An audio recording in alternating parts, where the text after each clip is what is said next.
Hello everyone. In this video we're going to be taking a look at public policy and agreements opposed to public policy. You need to watch the video on lawful objects and consideration before you watch this video. This will help you to understand the context in which we are discussing public policy and agreements opposed to public policy. So in this video, let's understand what is meant by the term public policy and which are the agreements opposed to public policy. Now, public policy is a very broad term. It is a principle of law that upholds the fact that no person should act in a way which is to the disadvantage of public good or which is against public welfare. So what is good for everybody, that should happen, and anything that is opposite to that or anything that threatens or puts public welfare or the common good to risk or puts it at a disadvantage is something which is opposed to public policy. Now, there are certain agreements which have been declared to be void because they are opposed to public policy, and those are quite a number of agreements. We'll be taking a look at those now. So, an agreement entered into to trade with an enemy.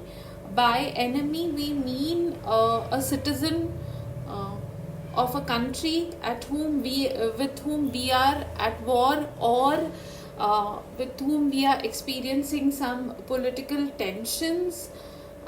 Then agreements interfering with the administration of justice, where you try to influence a judge to induce him to act in favor of a particular party, or by agreeing to pay a certain amount of money to witnesses to either not give witness or to give false evidence. Then an agreement of maintenance and champerty. So maintenance basically is promoting litigation in which a person has no personal interest, and champerty is an agreement where you give assistance to one party in an ongoing litigation and say that okay, now whatever you get as settlement in this case, we will share it like a profit or something like that. So you encourage the litigation because you want a share in that in the proceeds. Then trafficking in public offices. Now this basically means where you induce any public officer to act in a corrupt manner, and this would affect the normal working of that particular office or that particular organization or department to which he belongs.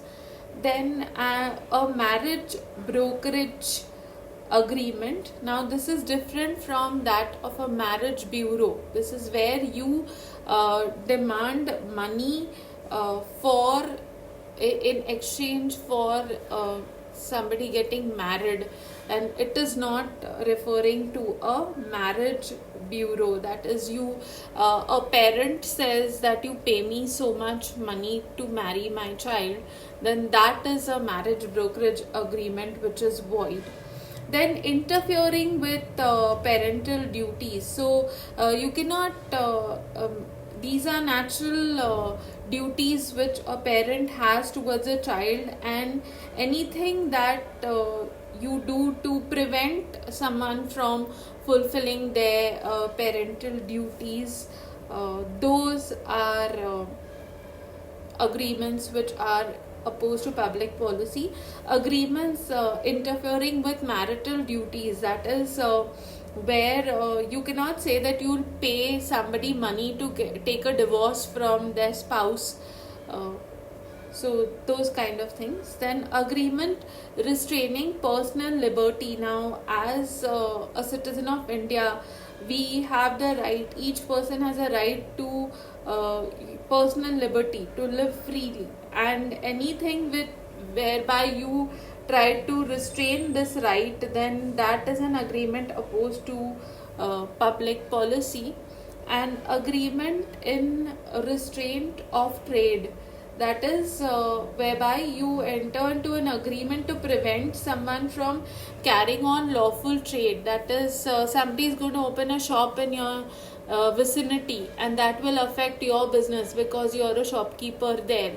So you pay somebody money to prevent that person from running that business in your area or setting up operations in your area. Then that is something which is opposed to public policy, because everyone has a right to move about freely and to carry out lawful trade.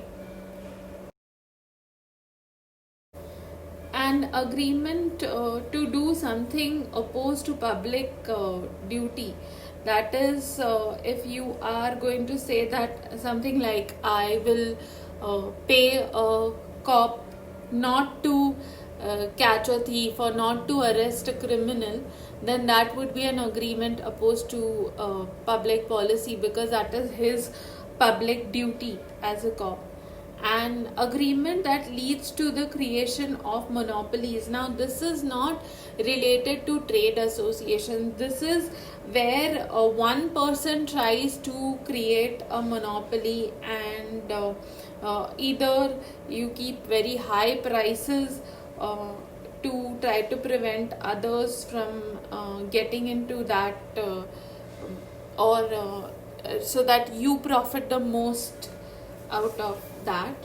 Then an agreement between a lawyer and a client to share the proceeds from a litigation, that is whatever settlement, if there's a property battle and the lawyer says that, okay, you're going to get some 5 crore, so I want 1 crore from that, then that type of an agreement is opposed to public policy. He is entitled to his fee, but he is not entitled to a share in the profits. Then an agreement to influence elections, that is where you purchase votes for money, you pay people to vote, these kind of things where you try to influence people in a particular direction. Then varying the period of limitation. Now this is basically the law of limitation says that there's a time limit within which action can be taken in the court of law. So an agreement which either reduces this period of limitation or increases it, enhances it, is void, and it defeats the provisions of law itself. Then an agreement not to bid at public auctions, that is, people may decide to come to an auction, but then say that, okay, I'll come there but I won't bid.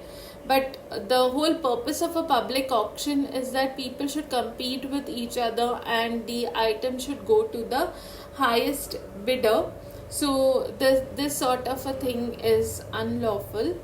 Then to an agreement to defraud creditors, wherever a person agrees to transfer his property with a fraudulent intention, with the intention to deceive the other person, and then say he will probably file for insolvency. So automatically what he's doing is he's trying to defraud the opposite party by saying that, okay, I'm insolvent, so I cannot meet my debts or something like that. Then an agreement in restraint of legal proceedings. So every person has a right to approach the court for resolution of his matters or grievances, and so an agreement which restricts this freedom is void. An agreement by way of wager, that is by bets, where you bet a certain amount of money, paying it on the happening or not happening of an uncertain future event is regarded to be opposed as public policy. So bets on the fact that it will rain today, or that something like I'm going to jump off a cliff and not break a single bone, those kind of agreements are agreements by way of wager, and they are opposed to public policy. So that was the meaning of public policy, and a look at some agreements which are regarded to be opposed to public policy. And please watch the next video in the series on the topic void agreements. Thank you.